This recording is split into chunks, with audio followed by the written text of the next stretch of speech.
Hey guys, this is Lee. I'm a non-native TOEFL coach of 8 years. If you're just starting your preparation and you're not sure what to do first, this video is your first 2-week plan. Or if your exam is coming up in 2 to 3 weeks, use this as a quick structure to get organized.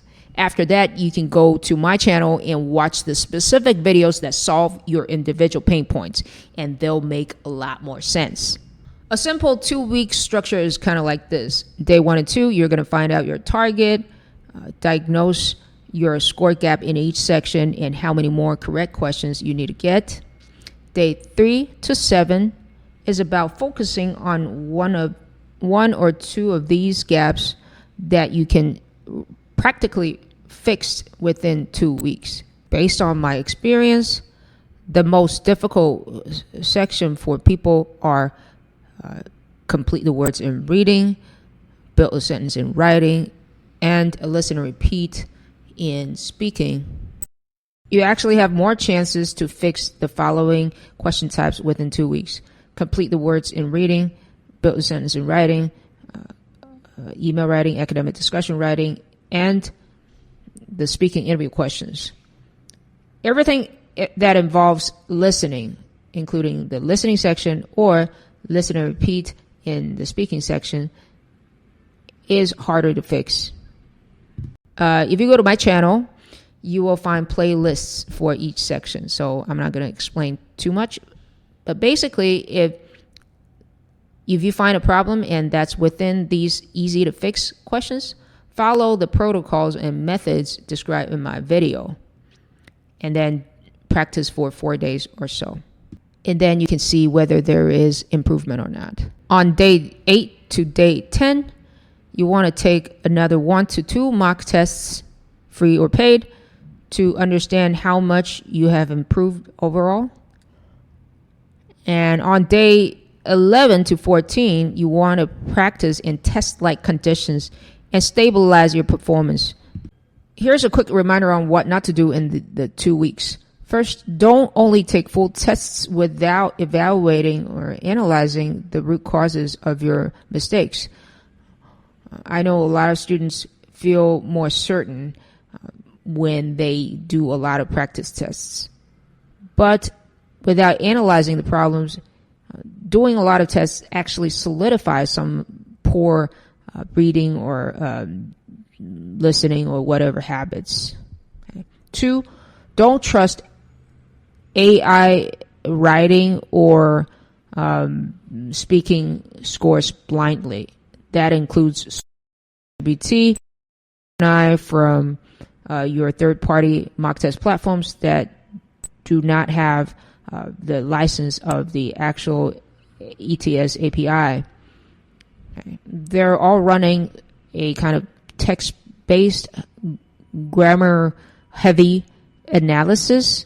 So chances are some of your speaking responses and writing responses will be underestimated a little bit, if not a lot. Okay. And one more thing, don't schedule your only real test right before the deadline. There could be a score review of 4 to 6 weeks, although in theory, it only takes 3 days for you to see your scores. And it's also possible that after that review period, your answers might be deemed by ETS as unoriginal when you actually gave original answers. You were just unlucky. So do arrange more buffer time for accidents. So let's come back to how much practice do you need? If your gap is 0.5 or more, I would say at least 1 dedicated hour every day for reading, listening, and writing. 2 is better. If you can spend more time, great. But at the very least, 1 dedicated hour. And for speaking, you can actually practice on the go. I have a lot of interview videos and listen and repeat videos. Play them and practice with those videos whenever you have time.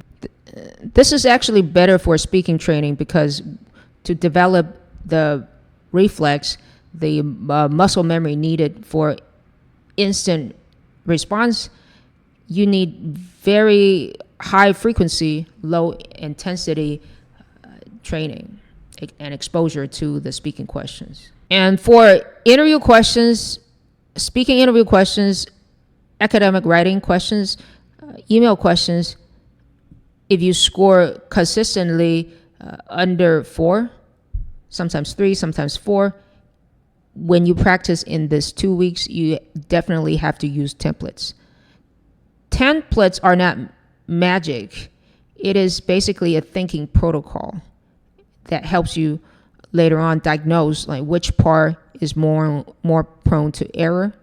And there are people, of course, arguing against it, but usually it's for those people who are already very good, you know.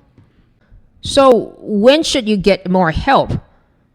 You need to get more help if you want to expedite the process, of course. And if your gap is more than 1 skilled score, it's also a little bit more difficult for you to diagnose yourself and fix.